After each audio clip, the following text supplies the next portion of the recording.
नमस्ते बच्चों, मैं bright future public school junior high bright future public junior high school Ranipur की ओर से कक्षा 7 पाठ 1 भूगोल का पृथ्वी की आंतरिक संरचना को लेकर आया हूँ। आंतरिक का मतलब होता है अंदर, समझना बच्चों।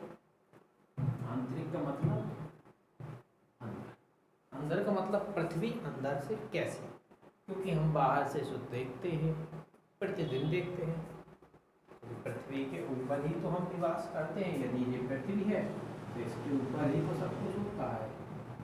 अब हमें जानना है कहाँ, आंतरिक यानी अंदर, अंदर यानी पृथ्वी अंदर से कैसी है। तो इस विषय पे हम जानते हैं, हम समझते हैं कि पृथ्वी अंदर से कैसी है। तो देखिएगा, एक कल्पना बताते हैं। तो यदि हम अपनी पृथ्वी को मान लें कि पृथ्वी क्या है, एक अंडाकार आकृति की है, गोल है, ऐसी है पृथ्वी की। पृथ्वी हमारी अंडाकार आकृति की गोल है। तो हमें जानना है कि पृथ्वी अंदर से कैसी है, पृथ्वी के अंदर की संरचना क्या है, संरचना यानी रचना क्या है इसकी। तो देखो बच्चों, हम समझते हैं, हम मान लेते हैं कि पृथ्वी जो है हमारी बनी कैसे। तो पृथ्वी सबसे पहले मैं मानता हूँ आपको कि एक पिंड थे, आपस में टकराए, टकराने के फलस्वरूप सूर्य का ही एक टुकड़ा माना जाता है पृथ्वी, जो अलग हो गया और हजारों करोड़ों वर्ष फलस्वरूप यह धीरे धीरे ठंडा होता गया और ठंडा होने के फलस्वरूप उस पर जीवन की उत्पत्ति हुई। जब जीवन की उत्पत्ति हुई तो उसे पृथ्वी के नाम से जानने लगे। तो हम बताते हैं कि सौरमंडल की उत्पत्ति लगभग 5 अरब वर्ष पहले हुई। कितने? 5 अरब वर्ष पहले हुई किसकी? सौरमंडल की उत्पत्ति। और हमारी पृथ्वी भी इसी सौरमंडल का ही हिस्सा है और 8 ग्रहों में से एक ग्रह हमारी पृथ्वी भी है, जिसके बारे में हमें समझना है कि पृथ्वी अंदर से कैसी है। क्योंकि बाहर तो भैया पृथ्वी पेड़ पौधे जीव जंतु गाड़ी वाहन सब कुछ है, लेकिन अंदर क्या है? तो अंदर हम कुछ ही चीज़ें जानते हैं कि भाई पृथ्वी के अंदर खुदाई करो तो फिर क्या निकलेगा? मिट्टी, पानी निकल आए हैं, मेटल्स निकल के आती हैं, धातुएं वगैरह निकल के आ जाती हैं। तो ये सारी चीज़ें पृथ्वी के अंदर उपस्थित होती हैं। तो इन्हीं के बारे में आज हमें जानना है। तो हम जानते हैं कि देखो, हम जानते हैं कि हमारी जो पृथ्वी है वो कैसी है, ऊपर से ठंडी लेकिन अंदर से गर्म है। पृथ्वी भैया कैसी है? देखो, पृथ्वी कैसी है? बाहर से ठंडी और अंदर कैसी है? गर्म। यानी हम क्या कह रहे हैं कि पृथ्वी बाहर से ठंडी और अंदर से गर्म है। क्यों है? क्योंकि अभी हाल हमने क्या बताया था आपको कि जो पृथ्वी है वो सूर्य का ही एक छोटा सा टुकड़ा माना जाता है, कि छोटा टुकड़ा है और करोड़ों वर्ष फलस्वरूप से धीरे धीरे ठंडा होता गया, उस पर जीवन की उत्पत्ति हुई। तो उत्पत्ति हुई तो हम कहते हैं पृथ्वी बाहर से ठंडी अंदर से गर्म है। ठीक है। अब ऐसी बात क्यों है कि पृथ्वी बाहर से ठंडी और अंदर से गर्म है? तो देखिएगा, हम आपको बताते हैं कि हम जानते हैं और देखते हैं अक्सर कि आप अभी नहीं तो ठंड वगैरह में तापते होंगे, तापत ना, तो ठंड वगैरह में जब हम तापते हैं तो देखते हैं कि कुछ कंडे वगैरह लगा लो और आग लगा के उससे तापते हैं। तो तापने के फलस्वरूप क्या होता है? आग जो जलती है भैया, तो उससे क्या निकलती है? ऊष्मा या ऊर्जा बाहर निकलती है। और वो जब आग बुझ जाती है तो राख हम क्या कह देते हैं? वो ठंडी हो गई। लेकिन जब उसे हटाते हैं ऊपर से तो अंदर ही वो क्या होती है? गर्म ही होती है। इसलिए हम कहते हैं कि पृथ्वी क्या है? बाहर से ठंडी व अंदर से गर्म है। किस प्रकार है? जिस प्रकार से हम घरों में देखते हैं या ठंड में तापते हैं कि तो जब वो लकड़ियाँ या कंडे जब वो क्या हो जाते हैं? जलकर राख के रूप में बन जाते हैं। तो उस राख को हम देखते हैं ऊपर से हमें बुझी हुई या ठंडी सी नज़र आती है, और जब हम ऊपर की राख हटाते हैं तो अंदर उसके आगे छुपी हुई होती है या फिर वो राख गर्म होती है। तो इसलिए हम कहते हैं कि पृथ्वी अंदर से कैसी है भैया, गर्म है, और बाहर से ठंडी है। हम अभी हाल क्या पढ़े, सौरमंडल की उत्पत्ति 5 अरब वर्ष पहले हुई। हमारी पृथ्वी सौरमंडल का एक हिस्सा है और 8 ग्रहों में से एक ग्रह है। और हमें जानना है कि पृथ्वी की आंतरिक संरचना कैसी है। तो पृथ्वी की आंतरिक संरचना देखो, पृथ्वी अंदर से 3 परतों में विभाज्य है, यानी पृथ्वी को अंदर से 3 भागों में बांटा गया है। कौन कौन से हैं, भूपर्पटी, मेटल और क्रोड। भूपर्पटी, मेटल और क्रोड। इसी भूपर्पटी को हम कहते हैं क्रस्ट। अब पढ़ने में इतना अच्छा लगता है, क्रस्ट, मेटल, क्रोड, क्रस्ट, मेटल, क्रोड। यानी पृथ्वी कितने 3 भागों में हो गई। 3 भाग कौन से हो गए, क्रस्ट, मेटल, क्रोड। क्रस्ट, मेटल, क्रोड, ये 3 भाग में हो गए। सबसे पहले क्रस्ट, फिर मेटल, फिर क्रोड। यानी नंबर 1 हम समझते हैं किसको, क्रस्ट को। नंबर 1 में हम किसको समझेंगे, क्रस्ट को समझेंगे या भूपर्पटी को समझेंगे। तो क्रस्ट क्या है, देखो पृथ्वी की सबसे ऊपरी परत भूपर्पटी कहते हैं। ऊपरी परत को क्या कहते हैं, भूपर्पटी कहते हैं। इसी ऊपरी परत को हम और क्या कहते हैं, क्रस्ट। यानी पृथ्वी की सबसे ऊपरी जो परत है उसको हम क्या कहते हैं, क्रस्ट कहते हैं, जो 4 से 7 किलोमीटर मोटी होती है। यानी जब हम इसकी खुदाई करें तो 4 से 7 किलोमीटर के अंदर जो मिट्टी पाई जा रही है वो मिट्टी होगी क्रस्ट या भूपर्पटी ही कहलाएगी।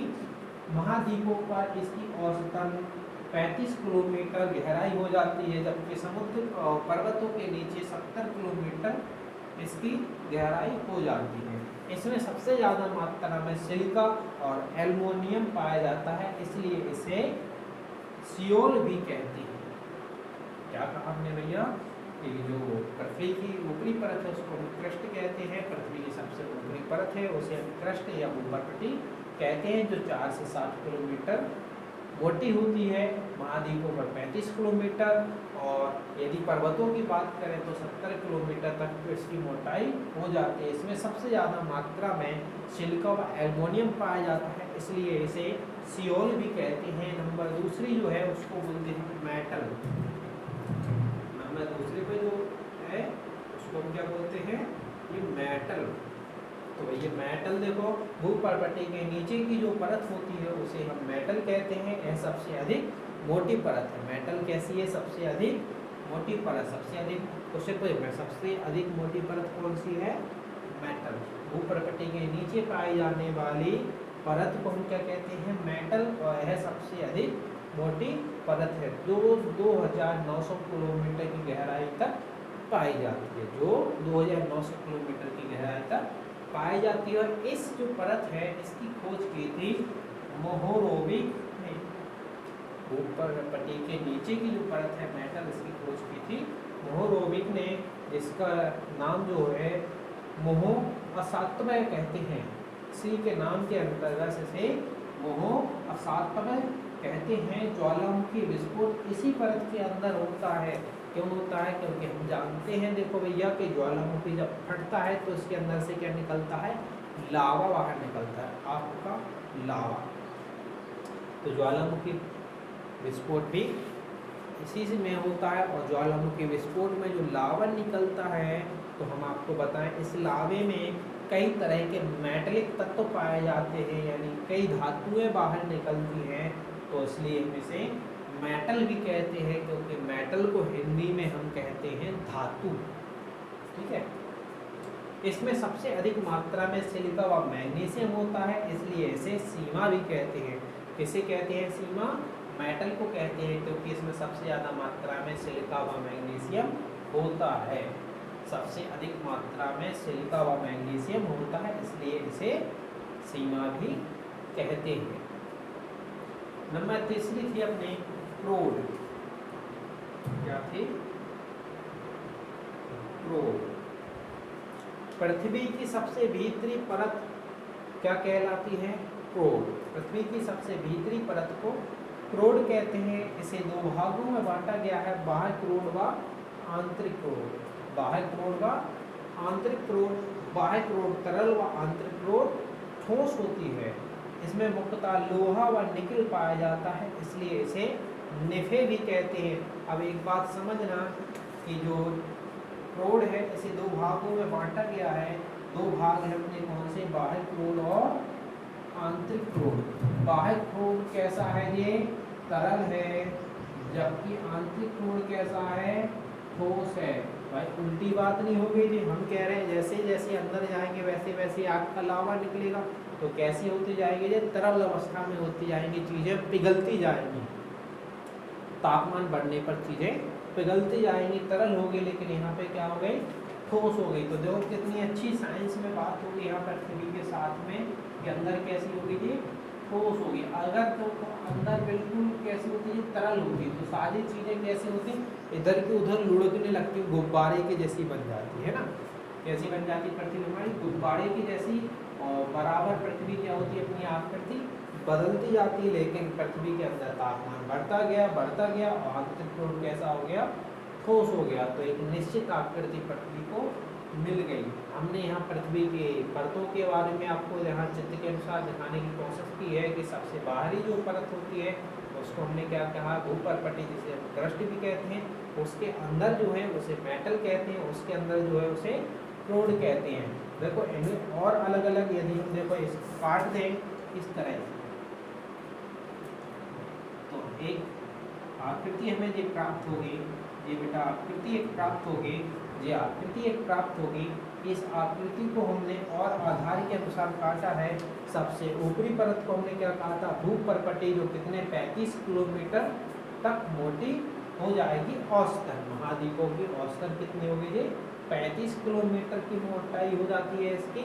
फिर इसके अंदर जो जाते हैं तो अपनी क्या आ जाती है, मेटल, क्रस्ट, मेटल, क्रोड, क्रस्ट, मेटल।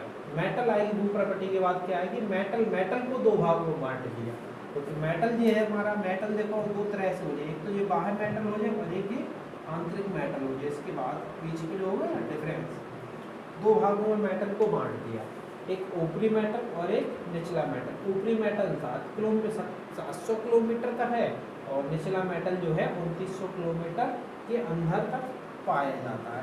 इसके बाद बाह्य क्रोड और आंतरिक क्रोड दो भागों में बांट दिया है था हमने, किसे, क्रोड को, क्योंकि बाह्य जो क्रोड है वो कैसा होता है, तरल होता है, आंतरिक क्रोड ठोस होता है। बाह्य क्रोड जो है 5259 किलोमीटर तक फैला हुआ, जो आंतरिक क्रोड है 6371 किलोमीटर तक फैला हुआ है। आज के लिए बस इतना है। इस वीडियो को लाइक करें, शेयर करें, सब्सक्राइब कर ले चैनल को, बराबर आपको इसकी वीडियो मिलती रहेंगी।